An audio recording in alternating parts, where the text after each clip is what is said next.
इन्कलाब जिंदाबाद जिंदाबाद जिंदाबाद। 12 फरवरी काम बंद 12 फरवरी काम बंद जिंदाबाद जिंदाबाद। दादा काय सांगाल तुम्ही, आज या ठिकाणी निदर्शने मांडलात, काय मागण्या तुमच्या?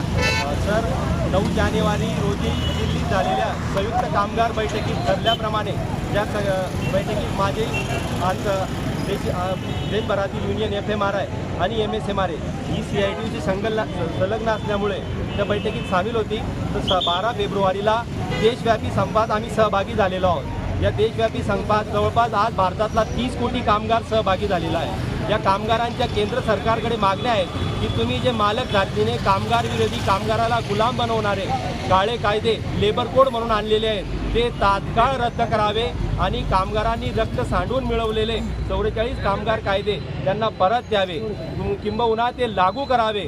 त्यापैकी एक आमचा कामगार कायदा होता मेडिकल रिप्रेझेंटेटिव्हचा, सेल्स प्रमोशन एम्प्लॉई ॲक्ट 1976, त्याला पुनर्जीवित करावे आणि त्या कंपन्यांना तो मॅन्डेटरी करून लागू करावा। त्याचप्रमाणे केंद्र सरकारने एक नवीन GR काढून सरकारी इस्पितळामध्ये आणि खाजगी इस्पितळामध्ये मेडिकल रिप्रेझेंटेटिव्हचा वर्किंग बॅन केलेली होती, तो GR रद्द करावा आणि तात्काळ तो GR रद्द करून मेडिकल रिप्रेझेंटेटिव्हचा जो कामाचा अधिकार आहे हा कामाचा अधिकार शाबूत ठेवावा। आमचा मालक व्यवस्थापकाकडे आमचं म्हणणं आहे की जो तुम्ही सर्व्हेलन्स म्हणून गॅजेटद्वारा, iPadद्वारा, मोबाईलद्वारे सर्व्हेलन्स जो आमच्या मेडिकल रिप्रेझेंटेटिव्ह, सेल्स प्रमोशन एम्प्लॉईजवर आणलेला आहे तो तात्काळ मागे घ्यावा, तो या देशात चालणार नाही।